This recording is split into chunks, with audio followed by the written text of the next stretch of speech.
At the age of 56, Gerard Butler stands as one of Hollywood's signature action faces, a star who built his career from virtually nothing to become a global icon. He exploded onto the scene with the role of King Leonidas in the movie 300, a film that not only crushed it at the box office but also left a powerful cultural mark with the line, "This is Sparta," becoming legendary. After that, he solidified his status through the blockbuster action series Olympus Has Fallen and its sequels, where he played Secret Service agent Mike Banning, helping build a hugely successful franchise that grossed hundreds of millions of dollars. He also proved his versatility by taking on other projects like The Phantom of the Opera, where he sang his own parts, or crowd-pleasing hits like How to Train Your Dragon, voicing stoic and delivering massive worldwide box office success. With total film grosses in the many billions of dollars, Butler became one of Hollywood's most reliable, bankable stars, with an estimated net worth in the tens of millions, while also earning recognition from critics through numerous international nominations and awards, including European film honors and festival acknowledgments. He is not just an actor, but also a producer, an entrepreneur, and a name with strong commercial pull around the world. Yet behind all those achievements lies a completely different story, one not written under stage lights, but carved by deep cracks in the soul. Butler battled alcohol addiction and dependence on painkillers, things that quietly ate away at him during his peak career years, forcing him to enter a rehab center in 2012 to save himself. Accumulated injuries from action roles left his body far from whole, with chronic pain becoming a daily part of life. In his personal life, relationships came and went, no stable family, no real anchor, leaving an emptiness that fame could never fill.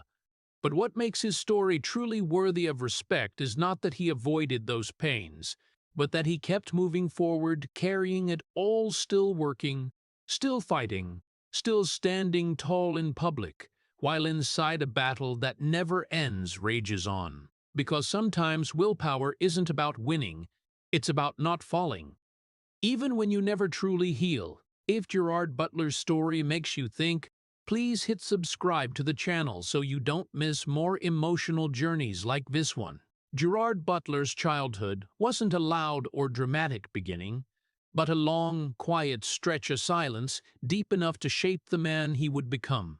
He was born in Scotland into what seemed like an ordinary family, but that ordinary life shattered quickly when his father left, with no clear explanation, no proper goodbye, just a silent disappearance, as if he had never existed, leaving behind a child too young to fully understand, but sensitive enough to feel that something vital had been taken from his life. Butler has no clear memory of the exact moment his dad walked out, but he remembers very clearly the feeling afterward. An unnamed void, a lack he didn't know how to fill. He grew up with his mother, a strong woman who did everything to raise him under tough circumstances, but no matter how hard she tried, she could never fully replace a father's role, and Butler understood that even before he could put it into words. As the years passed, he started noticing the difference between himself and other kids, with dads on the sidelines at soccer games, dads picking them up after school, a solid anchor he didn't have. He never voiced jealousy, never complained, but every time he witnessed those moments, an emptiness grew inside him, like a constant reminder that his life was missing something fundamental. It was during those years that Butler learned to become tough beyond his age, learned not to rely on anyone, learned to face everything alone. But that maturity didn't come from choice. It came from circumstance, and the price was a quiet loneliness he carried through all his adult years.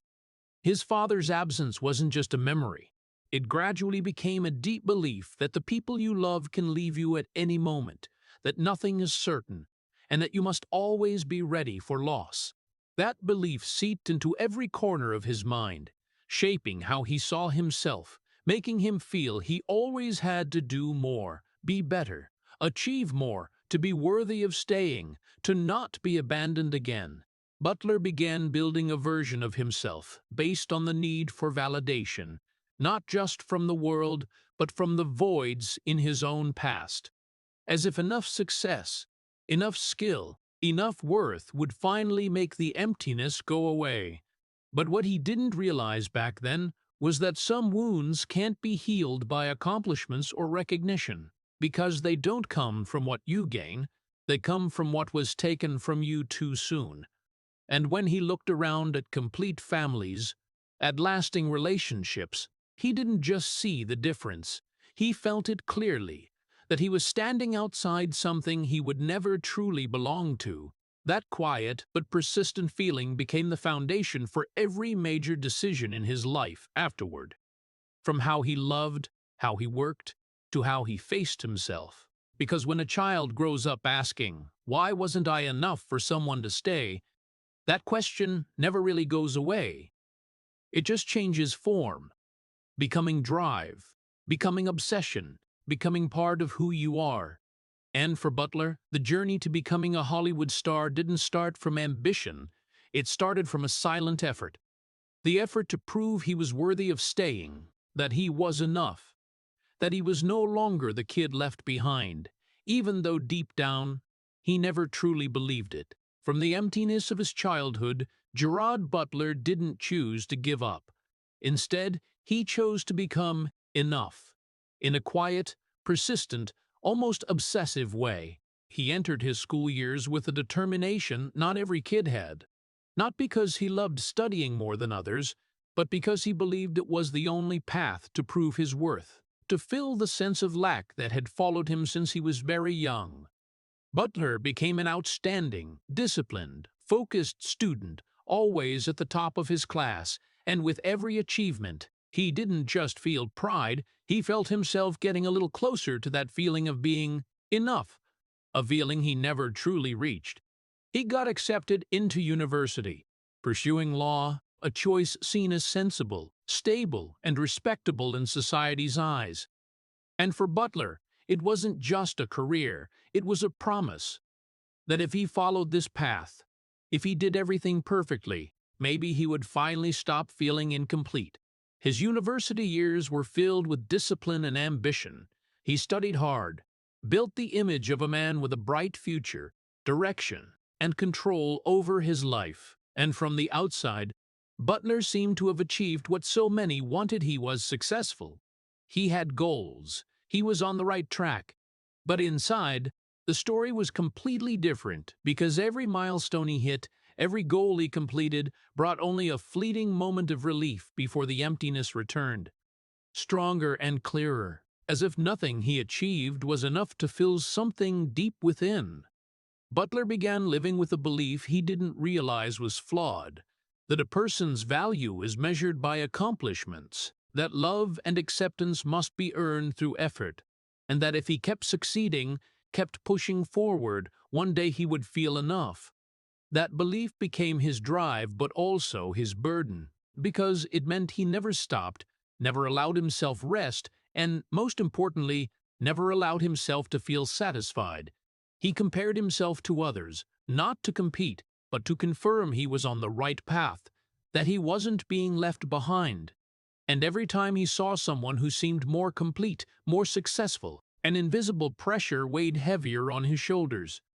Butler didn't just want success, he needed it, as if it were the only condition for recognition, for not being the kid left behind all those years ago. And in that process, he gradually lost parts of himself, because he no longer lived for what he truly wanted, but for what he thought he had to become. Those around him saw a promising Gerard Butler, a young man with an open future, but no one saw the nights he lay awake, wondering why, despite doing everything right, he still felt no peace. He never spoke about it because he didn't know who to tell, or even what to call that feeling. He only knew it was always there, silent and persistent, like a reminder that something remained unresolved. Butler kept moving forward, kept achieving new successes, kept building an image society admired. But each step took him further from his true self, because he was chasing a destination he didn't truly understand. And perhaps the most painful thing wasn't that he was wrong, but that he believed he was right, that if he just tried a little harder, achieved a little more, everything would be okay. But the truth was that some voids can't be filled by success, some wounds can't be healed by recognition, and some questions remain unanswered no matter how much you accomplish. Butler didn't know that back then. He only knew he had to keep going, keep advancing, keep becoming better, stronger, more successful. Because stopping meant facing himself, and that was something he was never ready for.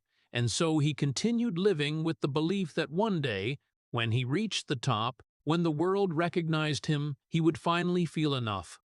But what he didn't realize was that even when that day came, the old question would still be there, waiting for his answer. Is success truly enough to heal a heart that once felt it wasn't enough?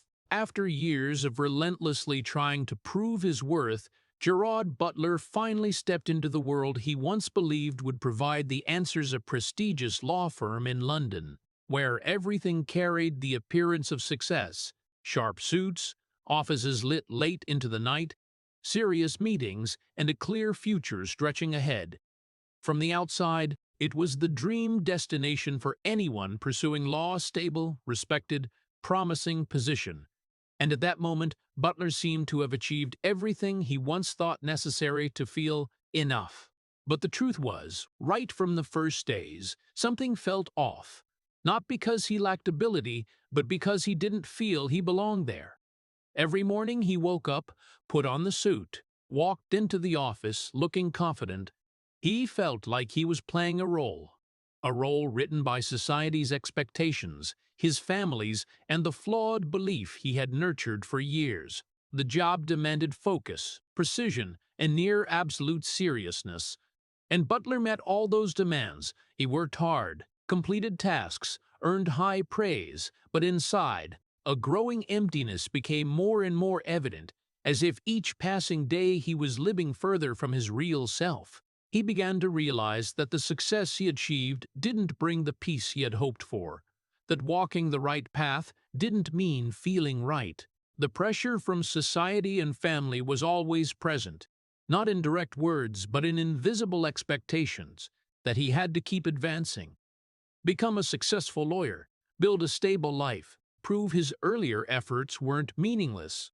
Butler didn't rebel, didn't stop, because stopping meant admitting he had been wrong, that the path he had spent his youth pursuing might not be his own, and that was a truth he wasn't ready to face.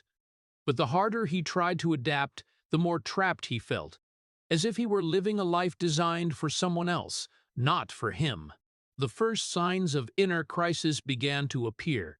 Not loud, not obvious, but strong enough to cause sleepless nights, racing thoughts, making him wonder why, despite doing everything right, he still wasn't happy.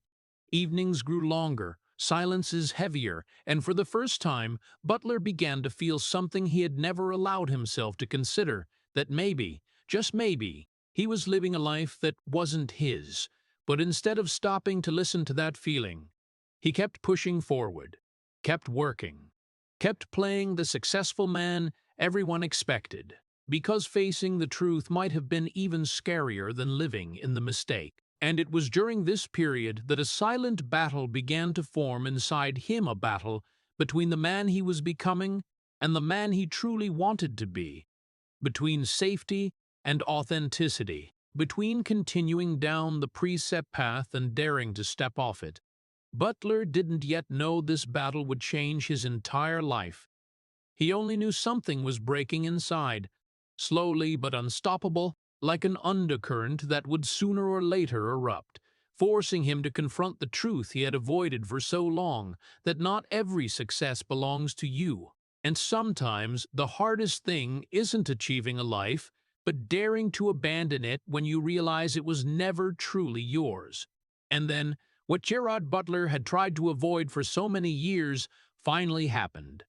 Not as a violent explosion, but as a slow, silent, irreparable collapse.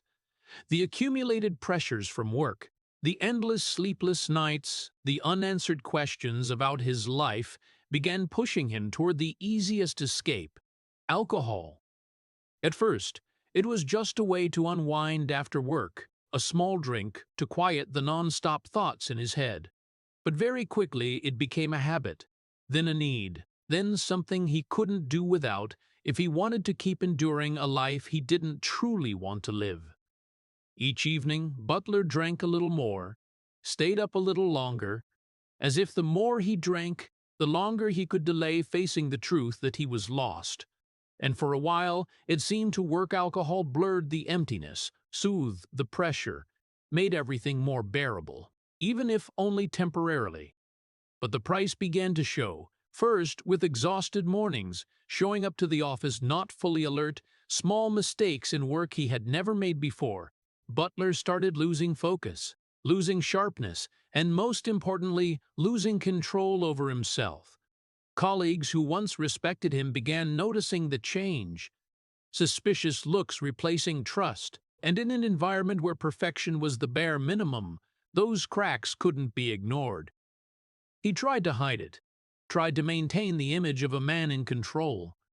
But the harder he tried, the further he felt himself slipping from the person he had built. Then came the point where nothing could be hidden anymore. Performance dropped noticeably, unstable attitude, unacceptable errors in a profession that demanded absolute precision. And finally, the inevitable happened. Butler was fired just days before he would officially qualify as a full lawyer, just one step away from achieving what he had pursued for years. That moment wasn't just losing a job. It was the collapse of the entire identity he had constructed, because throughout that time, he hadn't just become a law student, a law employee. He had become the one who would succeed, the one who would prove his worth. And when that was taken away, he no longer knew who he was. From someone expected and respected, he suddenly became a failure, not just in others' eyes, but in his own. That shock didn't come like a storm, but like a void so deep he didn't know how to fill it. Butler left the office, not just with a termination notice, but with a much bigger question. If he wasn't a lawyer, if he wasn't the successful person he had tried to become, then who was he? The days that followed became blurred, aimless, directionless, as if he were drifting in a space with no anchor. Everything that once gave him security, schedules, work, goals disappeared, leaving behind an almost terrifying emptiness. He didn't just lose his job, he lost the path, lost the definition of himself, lost the belief that if he did everything right, everything would be okay. Butler began to realize a truth he had never considered, that sometimes in life you can do everything you're supposed to do and still fail. And when that happens, there is no backup plan, no guide, no one to tell you what to do next. He turned back to alcohol, no longer as a way to relax, but as a way to completely escape, to not think, not feel, not face the feeling that he had lost everything. With each passing day, he felt further from the person he once believed he would become, and closer to a version he didn't recognize, a lost, aimless version that didn't know where to go. Butler wasn't just facing a career failure. He was facing the collapse of the entire story he had told himself for years, that if he was good enough, hard-working enough, disciplined enough, he would be okay. But now, when none of that held true anymore, he stood in the middle of a void he had never prepared to face, a void no success could hide, no effort could immediately fill. And in that very moment, when everything seemed to have completely collapsed, Butler had no choice but to keep going, not because he knew where to go, but because there was nowhere left to return to. And perhaps, in that total disorientation, a new path began to form, even though he couldn't yet see it, even though he couldn't yet believe it existed. After that collapse, Gerard Butler didn't immediately step into a new journey. Instead, he fell into a period of limbo, a space with no direction, no goals, not even clear hope. He left the world of law with empty hands, no identity left, no path ahead, and the only thing remaining was a prolonged emptiness he didn't know how to face. In the first days after losing his job, he told himself it was just a temporary phase, that he'd soon find a new direction. But as time passed, that belief began to fade, giving way to confusion and uncertainty. Butler started taking odd jobs that didn't demand much, but also brought no lasting meaning. From simple manual labor to small roles he never imagined doing back when he was a promising law student. Each job lasted only a short time, not enough to create stability, not enough to give any sense of progress, and gradually he stopped looking for the right path and just searched for ways to get through each day. His life became a series of repeating days, waking up with no clear purpose, working just enough to survive, then ending the day with exhaustion, not from the labor, but from the pointlessness. With no strict schedule anymore, no long-term goals, no feeling of heading anywhere, Butler began to drift not in a free sense, but in a way that felt out of control. He looked at people around him, those building careers, moving forward, becoming better versions of themselves, and couldn't help comparing, couldn't help wondering why he was standing still, or worse, sliding backward. The sense of meaninglessness didn't hit suddenly, but crept into every small moment, every passing thought, until it became an inseparable part of daily life. Butler began doubting himself, not just his abilities, but his worth, wondering if everything he'd done before actually mattered, or if it had all been an illusion he believed in too long. He remembered the years of studying, the non-stop effort, the sacrifices for a future that no longer existed. And the questions started appearing, clearer each time. If all of that could crumble in a single moment, did it really have any value? The nights grew longer, not because he had nothing to do, but because he had nothing to look forward to tomorrow. And that absence made time feel heavier than ever. Butler no longer chased success because he no longer believed it would fix his problems, but he hadn't found anything to replace it. So he stayed stuck in the middle between a lost past and a future that didn't yet exist.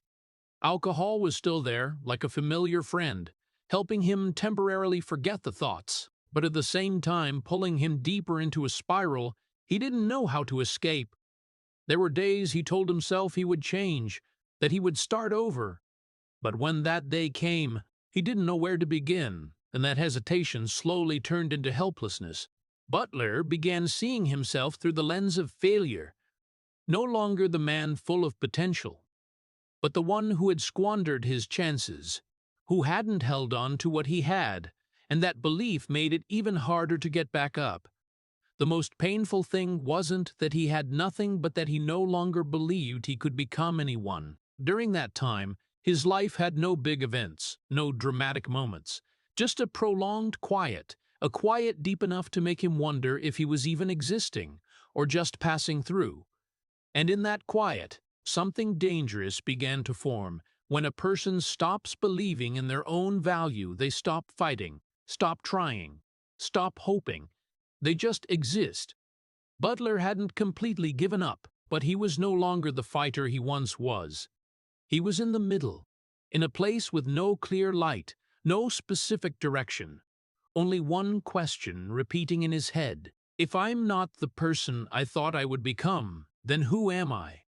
And while that question still had no answer, his life kept drifting, slowly but relentlessly, carrying him toward turns he couldn't yet see, but that would soon force him to choose, either keep drifting in meaninglessness or find a way to stand up, even though he still didn't know how. And when a person starts losing faith in themselves, they will turn to anything that can silence those thoughts, even just for a moment. And for Gerard Butler, that thing was alcohol. At first, it was just a familiar choice, a way to soothe the long aimless days and sleepless nights. But very quickly, it became the only thing that made life bearable, the only thing that kept him from facing the questions he had no answers for. He drank to forget the feeling of failure, drank to temporarily erase the image of the man he once thought he would become, drank to blur the growing emptiness inside, and then he drank simply to stop thinking. Each drink didn't bring a solution, but brought silence, a precious silence, for a mind that never stopped questioning itself. Butler began relying on alcohol not just as a habit, but as a survival mechanism, as if without it he would have to face a reality he wasn't ready to accept. Evenings stretched into endless nights. Mornings started with heaviness and foggy minds, but instead of stopping, he kept going because stopping meant feeling everything he was trying to avoid. Gradually, alcohol stopped being a choice and became a need. And when something becomes a need, it starts controlling you. The relationships around him began to change not because people suddenly left, but because he gradually pulled away from them. Conversations grew shorter, invitations got declined more often, connections that once existed started fading, because to maintain a relationship you have to be present, and during that time, Butler wasn't really present anywhere. He was there physically, but his mind was caught in the loop of avoidance, self-doubt, uncontrollable thoughts. Friends might have noticed the change, might have tried to reach out, but there are battles others can't enter, and Butler, without meaning to, had built a distance between himself and the world around him. Isolation doesn't happen in a day. It's the result of small repeated choices, one refusal, one silence, one unanswered message, until you look back and realize you're alone. And in that isolation, alcohol became the only friend that didn't demand, didn't judge, didn't leave. But it was also the thing pulling him deeper down. Butler began to realize he was destroying himself, not in a loud or dramatic way, but slowly, day by day, choice by choice, but realizing it didn't mean he could stop. There were moments of clarity, moments he looked in the mirror and saw a version of himself he didn't recognize, tired, lost, without belief. And in those moments he knew he needed to change, that if he kept going this way, he would lose everything. But when those thoughts became too heavy, he turned back to alcohol, not because he wanted to, but because he didn't know what else to do. That was the cycle of self-destruction, realizing, regretting, then repeating. The most painful thing wasn't that he was going down, but that he knew he was going down and still couldn't stop. Butler didn't want to die. He had no intention of ending his life, but at the same time, he didn't want to keep living this way, in a state where every day felt the same. Every day felt heavy. Every day lacked meaning. It was a state in between. Not an ending, but not real living either. He existed but didn't live. He moved but didn't progress. And in that tug-of-war between wanting to change and feeling powerless, Butler began to understand that his problem wasn't just alcohol, but everything that had led him there. The unhealed wounds, the flawed beliefs, the unanswered questions. But understanding that didn't make it easier because, to change, he would have to face all the things he'd spent so much time avoiding. And while he still wasn't ready for that, his life kept drifting in a hazy state where day and night blended together, where time lost meaning, and where the question, "Who am I?" stopped being philosophical and became an obsession. Butler was at a point many people never talk about, a point where you're no longer who you used to be but haven't yet become who you could be. A point where everything feels uncertain, and the only thing you know is you can't keep going like this forever. And it was right at that point, between despair and a tiny flicker of hope, that a change began to form, even though he couldn't yet see it, even though he couldn't yet believe he could escape. Because sometimes the first step isn't knowing where to go, but realizing you can't stay where you are anymore. And then, just when it seemed like there was no clear path left, Gerard Butler's life unexpectedly turned onto a road he hadn't planned at all. Acting. It wasn't a childhood dream he'd nurtured, not a clear goal he'd chased, but just a chance encounter.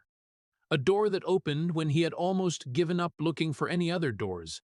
During a time when he was lost, trying to cling to anything that could bring meaning, taking on small acting roles became an experiment, something to do rather than a firm choice. He started with very small parts, roles where his name wasn't even noticed, where his presence didn't make much difference, And in a cutthroat world like entertainment, that was far from easy, especially for someone with no background, no formal training, and most importantly, no belief in himself. Butler walked onto sets feeling out of place, like he was standing in a world that didn't belong to him, where everyone seemed to know exactly what they were doing while he was just trying not to mess up. He observed, learned, tried to imitate, but deep inside there was always a voice reminding him he wasn't enough, that he was an outsider, that sooner or later people would realize he didn't really belong here. That feeling wasn't new. It was just another version of the one he'd carried since childhood. The feeling of standing outside looking into a world he wasn't sure he had the right to enter. Every audition, every scene, every line became a test not just of skill but of belief. Because he didn't only have to learn how to act, he had to learn to believe he could do it. But starting over at an age when many already had solid foundations wasn't easy. And Butler knew that. He didn't have the confidence of formally trained actors, didn't have the certainty of those who'd pursued this for years. He only had one thing: the willingness to keep going even when he wasn't sure he was on the right track. There were days he felt progress, moments he sensed he could actually do something, but there were also days he wanted to quit, wanted to go back to anything more familiar, even if it meant returning to the meaninglessness he'd known before. Butler didn't enter acting with confidence. He entered with doubt, with the sense that this might just be another mistake, another wrong path. And because of that, every step forward came with fear of failing, fear of being found out, fear that he wasn't enough. He looked at those around him, people who seemed born for this work, and couldn't help wondering what he was doing there, whether he truly belonged or was just temporarily in the wrong place. That question repeated in his head, not loudly but never disappearing. I don't belong here either. In perhaps what made this period special wasn't what he achieved, but that he didn't walk away, even though he had hundreds of reasons to do so. Butler didn't believe acting would save him, didn't believe this was the path to success, but somehow he stayed, kept trying, kept learning, as if a small part of him hoped that this time, maybe, just maybe, he wouldn't have to leave again. And it was in that uncertainty, in those doubtful steps, that something began to change. Not the world around him, but the way he saw himself, even though that change was still very small, very fragile, and he wasn't ready to fully believe in it yet. Then an opportunity came in a way Gerard Butler was completely unprepared for: the role in The Phantom of the Opera, a big, ambitious project that, more importantly, demanded skills he had never truly possessed. If before he had just been someone trying to survive in acting, this time he was placed at the center of a story, a complex character, a world where emotions couldn't be faked but had to be genuinely felt and conveyed. That should have been a major step forward, a chance to prove himself, but for Butler it felt like a challenge beyond his abilities, because this role didn't just require acting, it required him to sing, a skill he'd never been properly trained in. The pressure started right from the early days, when he had to learn to control his voice, express emotion through music, stand in front of a professional crew without showing his lack of confidence. There were moments he felt he'd agreed to something he couldn't pull off, that sooner or later everyone would see he wasn't enough, that once again he was standing in a place he didn't belong. But unlike before, this time he didn't leave, didn't turn back. He stayed and faced it. Butler began training obsessively, not because he believed he'd be great, but because he didn't want to fail again, didn't want to repeat the feelings that had followed him from the past. Every note, every line became a small battle, and in that process he started to realize something, that what he lacked in technique he could make up for with emotion. The Phantom wasn't just a role, but a wounded, isolated, misunderstood person carrying deep pain he didn't know how to express. And Butler didn't have to imagine that because he'd lived with similar feelings for most of his life. For the first time, What he'd once seen as weaknesses, his insecurity, loneliness, sense of not being enough became assets, became the fuel for an authentic performance. He didn't just act, he lived in that role, letting his personal wounds touch every song, every glance, every silent moment.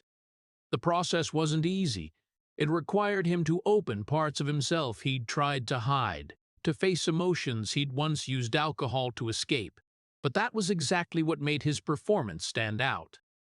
When the film was released, Butler was no longer an unknown name. He started getting noticed, mentioned, recognized, not because he was perfect, but because he was real. Audiences didn't just see an actor. They saw a person with all his hurts and his longing to be loved, and that raw honesty touched them. For Butler, this recognition didn't come as a loud victory, but as a quiet moment when, for the first time, he felt that maybe, just maybe, he wasn't as completely out of place as he'd always thought.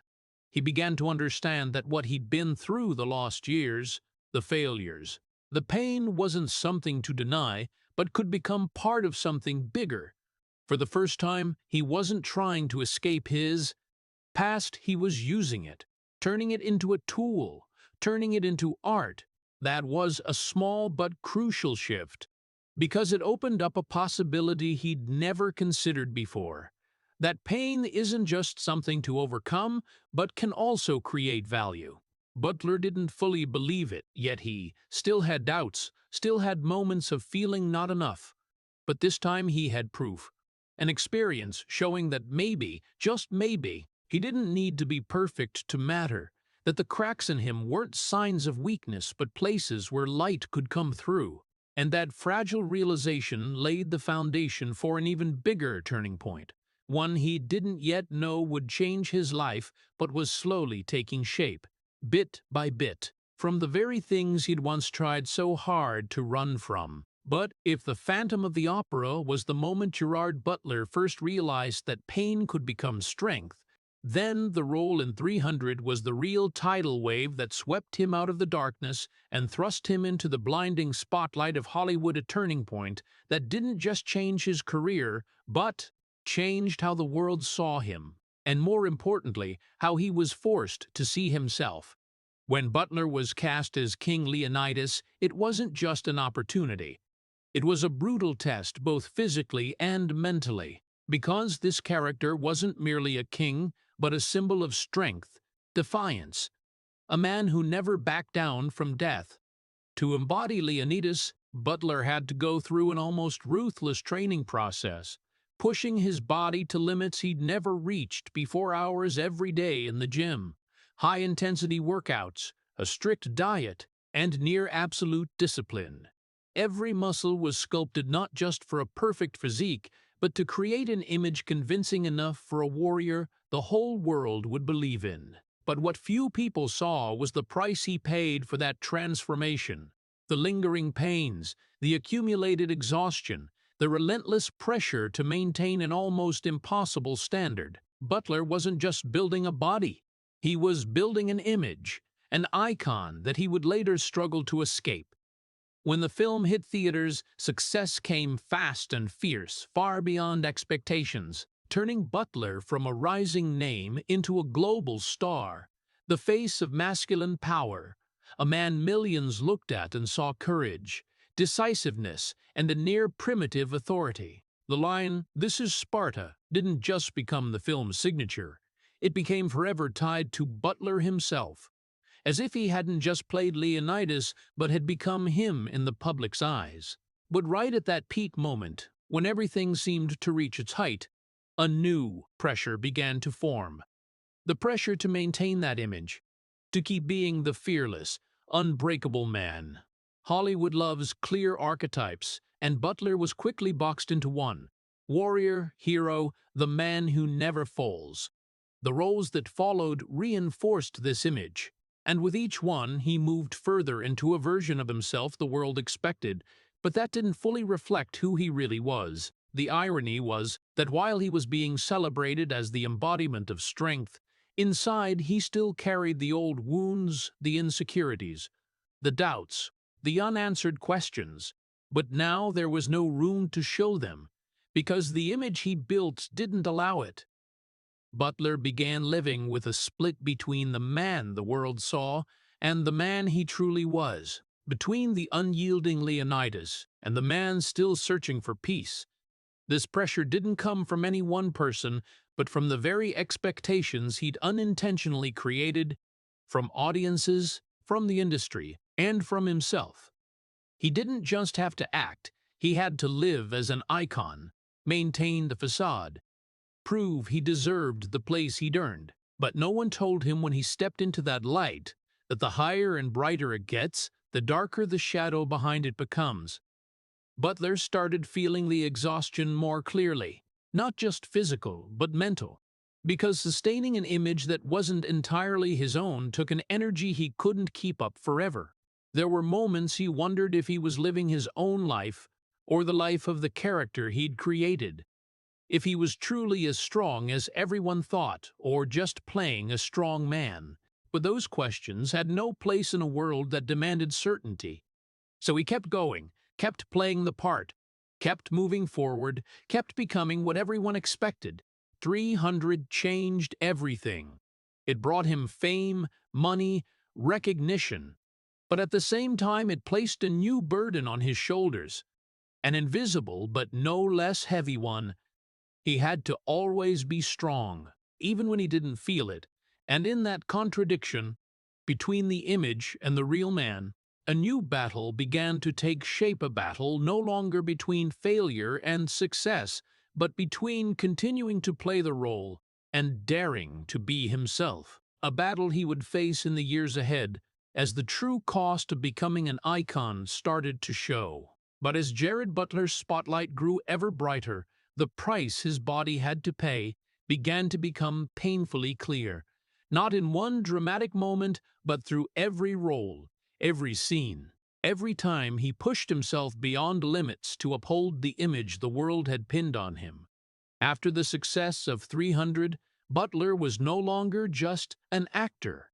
He was an action icon, which meant constantly taking on films that demanded extreme physical intensity, where every shot carried risk, where every fall, every stunt could leave lasting damage. He didn't choose the easy path, didn't avoid the challenge. Instead, he threw himself into the work with an almost obsessive intensity, as if each role was a chance to prove he deserved his place, that he wasn't just a manufactured image, but someone who could endure, who could overcome.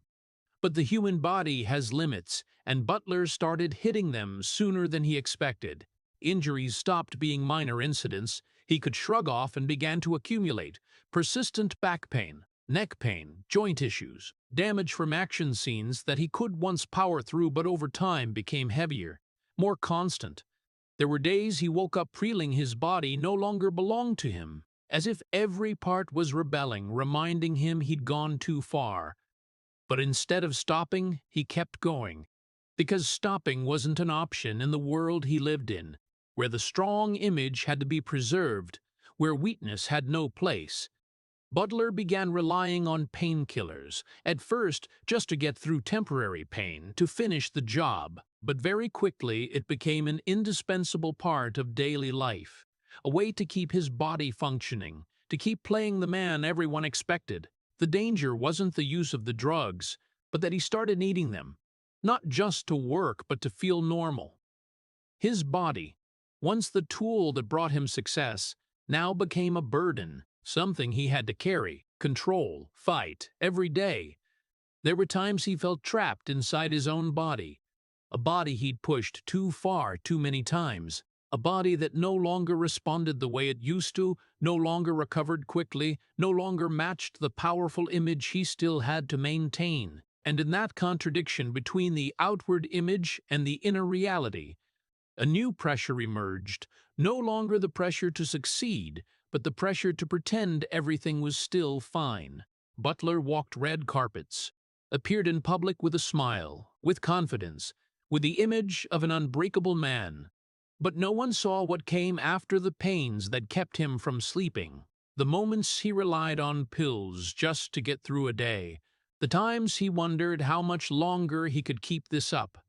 The strong image the world loved became a mask he couldn't remove, because removing it meant admitting he wasn't perfect, that he was tired, that he was in pain.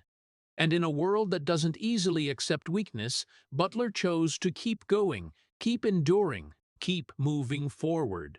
Even as every step grew harder, the most painful thing wasn't the injuries, but that he couldn't allow himself to stop, couldn't allow himself to rest, because he'd built an image that now he had to serve.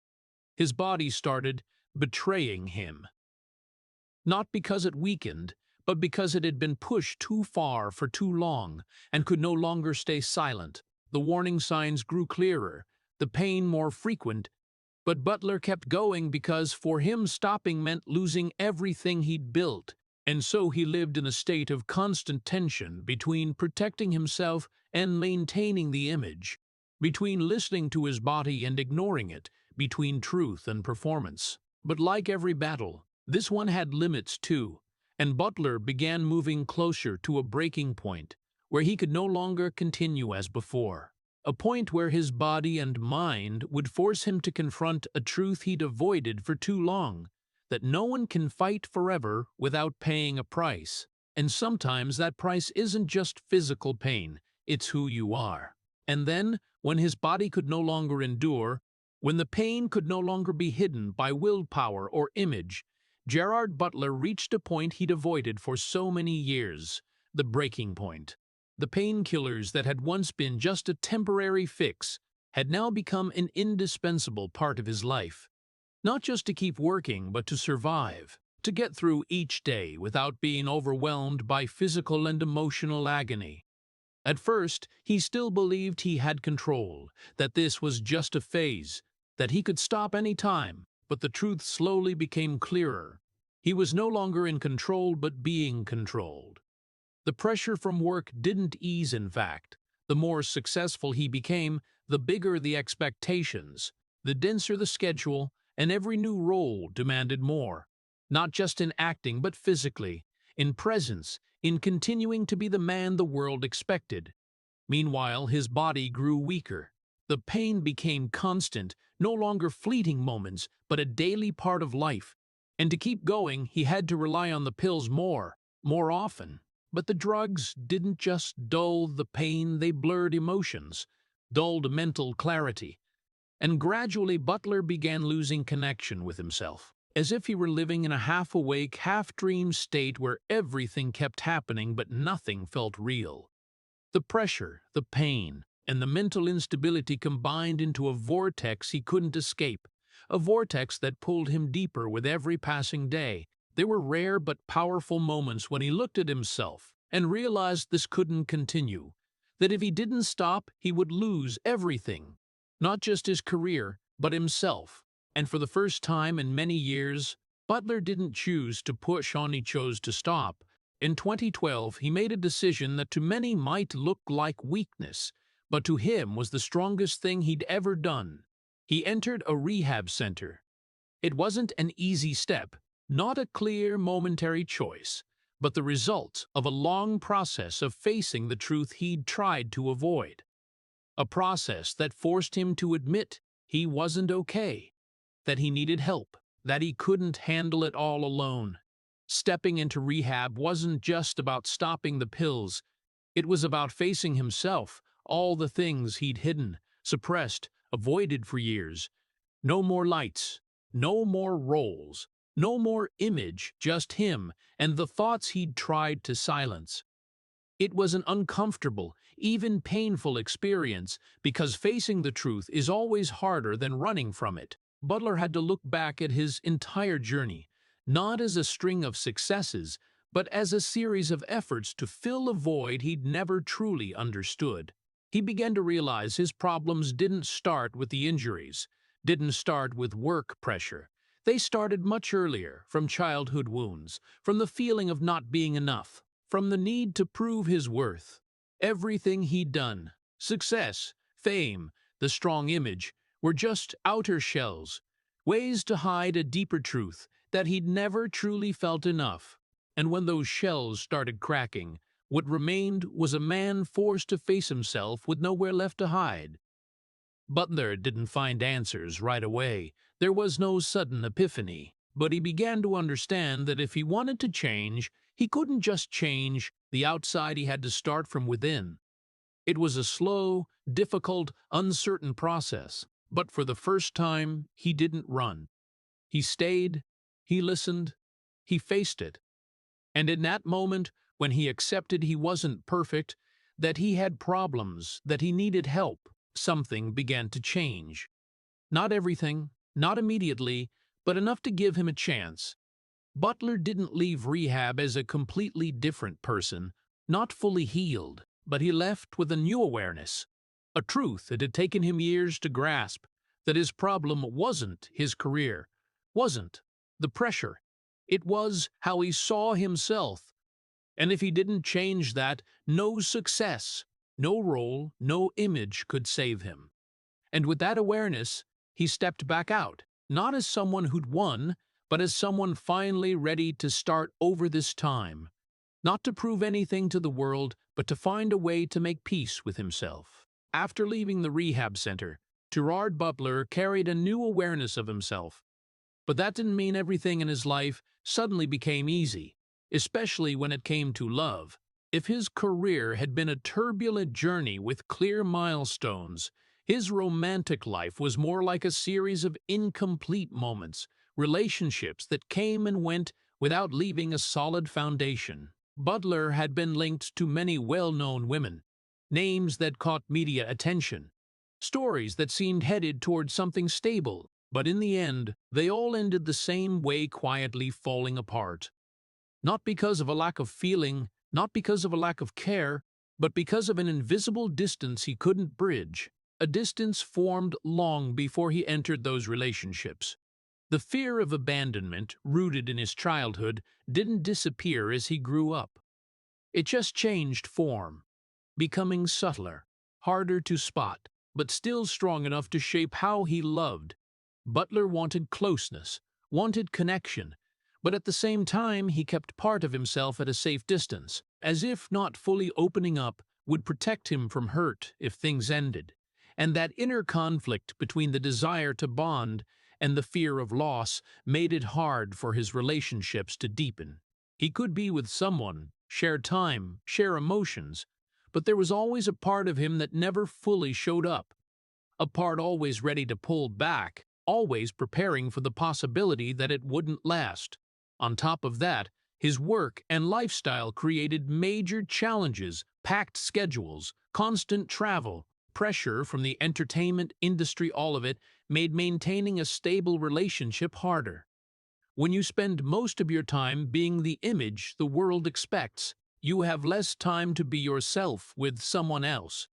And for many years, Butler lived in exactly that contradiction.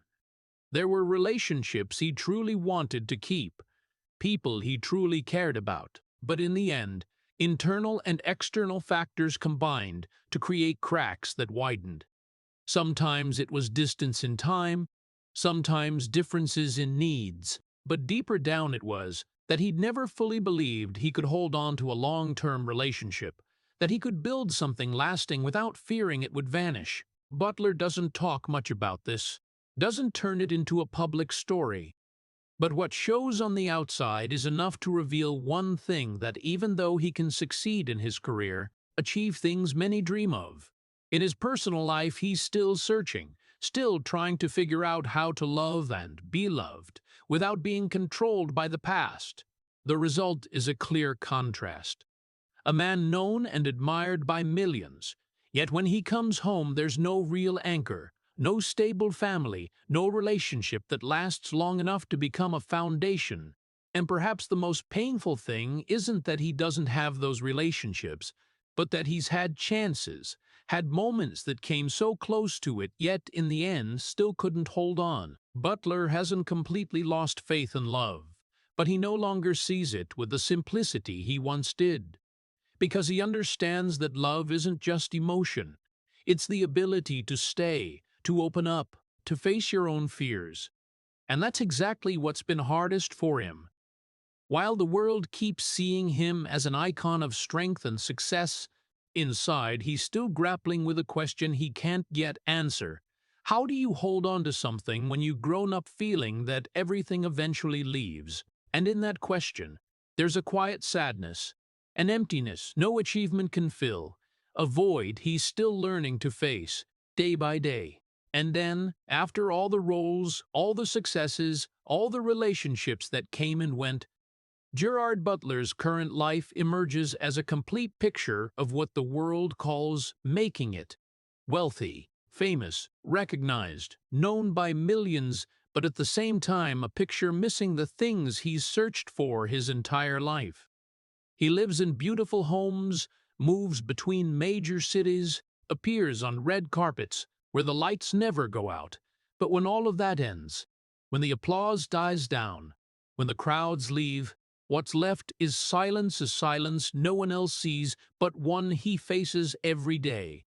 Butler doesn't have a traditional family of his own, no stable anchor to return to after long trips, no emotional certainty that many consider the foundation of life. And over time, that has stopped being a choice and become a reality he has to accept. There are evenings when there's no schedule left, no work, no meetings, and he's alone with himself. And in those moments, the thoughts he once tried to avoid start coming back. Not loudly, not fiercely, but clearly enough that he can't ignore them. He remembers the past not as a series of events, but as emotions. The feeling of being abandoned, the feeling of not being enough, the efforts to prove his worth, the failures, the moments he came so close to happiness only to lose it again. None of that disappeared when he succeeded. It was just pushed aside, waiting until he had enough quiet to realize it was still there. Butler began to understand something he hadn't truly believed before, that no success can replace inner peace, that fame can't fill the inner void. That being known by the whole world doesn't mean understanding yourself. He achieved the things he once thought would solve everything, but now, standing in that place, he realizes the old questions are still there, the old wounds still not fully healed. This doesn't make him collapse, but it forces him to look back at his entire journey in a different light no longer focused on what he's achieved, but on what he's still searching for. The truth is, Butler's inner battle never really ended. It just changed form, from trying to become enough to trying to understand who he is without needing to prove it to anyone else. There are days he feels okay, feels he's come further, understands more clearly, but there are also days when everything comes back, when the doubts and insecurities reappear, reminding him this isn't a journey with a clear finish line. Butler no longer runs like before, no longer tries to hide everything behind work or image. But that doesn't mean he's completely at peace. It just means he's learning to live with what he can't change. And perhaps that's the hardest thing, not overcoming, but accepting, not winning, but continuing. When the lights go out, when no one's watching, Butler is still there, still the man who's been through it all, still searching for a feeling he's chased for so long, the feeling that he's enough, that he's okay, that he can stay in his own life without needing to run. And in that silence, there's no clear answer, no tidy ending, just a simple but profound truth. No matter how far you go, no matter how much you achieve, the most important battle is always the one inside. And it's a battle no one can win for you. And when looking back at Gerard Butler's entire journey, what lingers isn't the big roles or the box office numbers, but a series of falls and get-ups that few people truly see. He isn't the best in his generation, not the most formally trained actor, not a perfect person with a complete life. On the contrary, his path is marked by failures, wrong choices, periods of being lost that many might never have come back from. From a directionless young man fired from his law path, 2 years drowning in alcohol and self-doubt, then physical pains piling up through every role, times depending on painkillers, moments facing himself in emptiness. All of that isn't the story of someone who always wins, but of someone constantly tested. And what makes Butler's journey special isn't that he overcame it all perfectly, but that he never truly gave up, even when he had every reason to. There were times he could have stopped when fired, when lost, when his body started betraying him, when relationships fell apart, when loneliness became too clear. But he kept going, not because he was always strong, but because some part of him refused to accept an ending. Butler isn't a model of invincibility, but proof of something more real, more relatable, that people can be weak, can make mistakes, can be hurt, but still keep going. His resilience doesn't come from not feeling pain, but from accepting that pain is part of the journey, that not every wound heals completely, that some things will always be there. But that doesn't mean you have to stop. For American audiences, people living in a society that always celebrates success, always expects happy endings, Butler's story delivers a different message. One less often told, but perhaps more real. You don't need to be fully healed to keep going. You don't need to be perfect to have value. That sometimes the most important thing isn't whether you've overcome everything, but that you're still here, still trying, still moving forward even when nothing guarantees it will get easier. Butler doesn't end his journey as someone who's found all the answers, but as someone still searching, still learning how to live with himself, and that the continuing, the persistence in an uncertain world is the true legacy he leaves. Because in the end, not everyone can become a legend. Not everyone can avoid failure or pain, but anyone can choose not to give up. And in a world where so many feel they're not enough, not okay, not ready, Gerard Butler's story reminds us that sometimes just standing there, just continuing, is already a victory.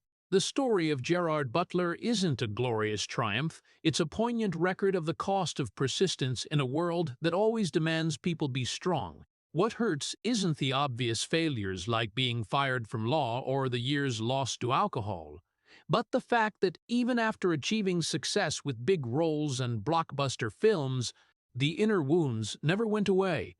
The image of a man relying on painkillers to keep working, entering rehab in 2012 to face himself, and then returning to a life without emotional stability or family, shows that success isn't the cure-all so many believe it to be. It's the unstable relationships, the fear of abandonment rooted in childhood, and the long, lonely nights after the stage lights that create a very human portrait. A man who's not perfect but never stops. What's admirable about Butler isn't that he never fell, but that he fell many times and still got back up, still chose to keep going even when nothing guaranteed things would get better. For American society, where success is often measured by fame, money, and perfection, this story is a powerful reminder that a person's worth isn't in whether they're perfect, but in their ability to continue when things aren't perfect. The lesson here isn't to become a star or achieve great success, but to learn to face yourself, accept unhealed wounds, and still live meaningfully.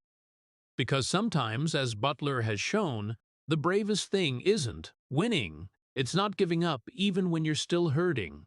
If Gerard Butler's story makes you think about your own journey, please hit subscribe to the channel so we can explore more real and emotional stories like this together. Thank you for listening, and see you in the next video, where we continue to find strength even when we haven't fully healed.